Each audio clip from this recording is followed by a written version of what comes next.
श्रोता बंधु, जय श्री राम, राधे राधे। चलिए आज की कथा चालू करते हैं। तो जहाँ लगी कहे पुराण श्रुति, एक एक सब जाग, 12 सहस्त्र सहस्त्र नृपो किए सहित अनुराग। महाराज प्रताप भानु, वेद और पुराणों में जितने प्रकार के यज्ञ कहे गए हैं, राजा ने उन यज्ञों को एक एक करके उन सभी यज्ञों को प्रेम सहित हजार हजार बार किया। राजा के हृदय में किसी फल की टोह नहीं थी, किसी फल की कामना नहीं थी। राजा बड़ा ही बुद्धिमान और ज्ञानी था। वह ज्ञानी राजा कर्म, मन और वाणी से जो कुछ भी धर्म करता था, सब भगवान वासुदेव को अर्पित करके रहता था, कर देता था अर्पित भगवान को। तो चढ़ी बरबाजी बारिक राजा, अमृग्या कर सब साजी समाजा। विंध्याचल गभीर बन गयऊ, अमृग पुनीत बहुमारत भयऊ। एक बार वह राजा प्रतापवान एक अच्छे घोड़े पर सवार होकर शिकार का सब सामान सजाकर विंध्याचल के घने जंगल में गया। विंध्याचल गंभीर बन गयऊ, अमृग पुनीत बहुमारत भयऊ। विंध्याचल के घनघोर जंगल में राजा प्रतापवान पहुंचा और वहां उसने बहुत से उत्तम उत्तम हिरण भी मारे, शिकार किया। फिरत विपिन नृप दीख बराहू, अजन वन दुरु शशि ग्रसिराहू। बड़ विधि नहीं समात मुख माही, मनहु क्रोध वश उगिलत नाही। राजा ने वन में घूमते हुए एक सुअर को देखा। वो सुअर दांतों के कारण इतना भयानक लगता था कि मानो राहु ने चंद्रमा को मुंह में पकड़कर छिपने का प्रयास कर रहा हो, और चंद्रमा बड़ा होने से जैसे उसके मुंह में नहीं समाता है, वो कंडीशन, वो दशा उस सुअर की थी। और क्रोधवश वह उसे उगलता भी नहीं। तो कोल कराले दशन छवि गाई, अतनु विशाल पीवर अधिकाई। घुर घुराती है आरऊ पाए, अचकित बिलोकत कान उठाए। कोल कराल दसन छवि गाई, यह तो सुअर के भयानक दांतों की शोभा कही गई है। उसका शरीर भी बहुत भयानक था, बहुत विशाल था, बहुत मोटा था। और जैसे घोड़े की आहट उसको मिली, वह घुरघुराता हुआ कान उठाए चौकन्ना होकर देख रहा था चारों तरफ घूम घूम के। नील महीधर शिखर सम देख विशाल बराऊ, और चपल चले है सटुक इंद्र पे हाथ न हुई निभाओ।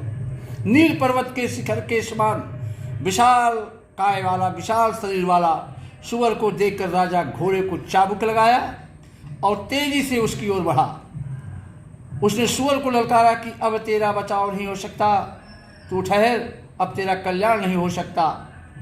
आवत देख अधिक रवबाजी, तो चले बराह मल्त गति भाजी। अधिक शब्द करते हुए घोड़े को अपनी तरफ आता देखकर सुअर पवन वेग से भाग चला और तुरंत की नृपसर संधाना, और मही मिल गए विलोकत बाना। राजा ने तुरंत ही बाण को धनुष पर चढ़ाया और सुअर बाण को देखते ही धरती में दुबक गया, छिप गया। तो ताकि ताकि तेरे महिष चलावा, अकर छल सुअर शरीर बचावा। प्रगटत दूरत जाई मृग भागा, और ऋषभ से भूप चले संग लागा। राजा तक तक कर तीर चलाता रहा, परंतु सुअर छल करके शरीर को बचाता चला जा रहा था। प्रकटत दूरत जाई मृग भागा, और ऋषभ से भूप चले संग लागा। वह पशु कभी प्रकट होता, कभी छिपता हुआ भागा चला जाता था और राजा भी क्रोध के वश उसके साथ पीछे पीछे चले जा रहे हैं। सूअर बहुत दूर ऐसे घने जंगल में चला गया जहां हाथी घोड़े का कोई निवाह नहीं था, गम नहीं था। राजा बिल्कुल अकेला हो गया और वन में क्लेश भी बहुत था, बहुत कष्ट पा रहा था। फिर भी राजा ने उस पशु का पीछा नहीं छोड़ा। कोल बिलो की भूप बड़े धीरा, भागी पैठ गिर गुहा गंभीरा। अगम देख नृप अति पछताई, अब फिर महावन परु बुलाई।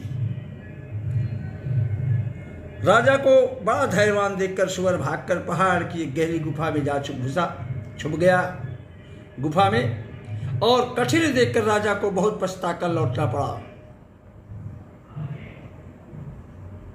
बहुत कठिन समझकर कि अब तो वापस आना पड़ेगा, उनको पश्चाताप हुआ और लौट पड़े। पर उस घोर वन में वह रास्ता भूल गए।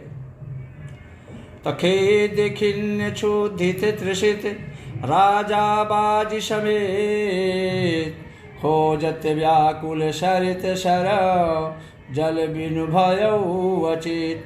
बहुत परिश्रम करने से थका हुआ वह राजा और घोड़े समेत भूख प्यास से व्याकुल राजा नदी तालाब खोजता खोजता पानी के बिना बेहाल हो रहे थे। तो वन में घूमते घूमते उसने एक आश्रम देखा। वहाँ कपट से मुनि का वेश बनाए एक राजा रहता था, जो कपटी मुनि के वेश में था, जिसका देश राजा प्रतापवान ने छीन लिया था और जो सेना को छोड़कर युद्ध से भाग गया था। आज वही राजा कपटी मुनि के वेश में जंगल में राजा प्रतापभानु को मिला। प्रतापभानु का समय जानकर वो राजा कपटी मुनि अच्छे दिन जानकर अपना कुसमय बुरे दिन अनुमान कर उसके मन में बड़ी ग्लानि हुई।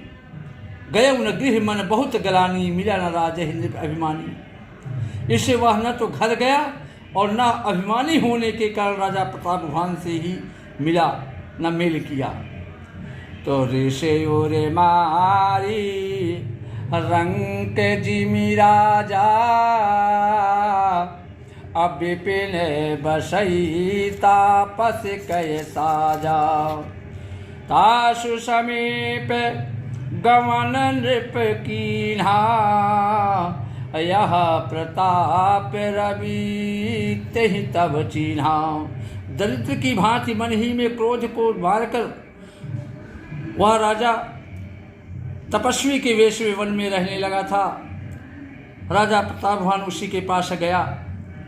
उसने तुरंत पहचान लिया कि यह तो प्रतापभानु है। और राजा राउ त्रिषित नहीं सो पहचाना, देख सुवेश महामुनि जाना।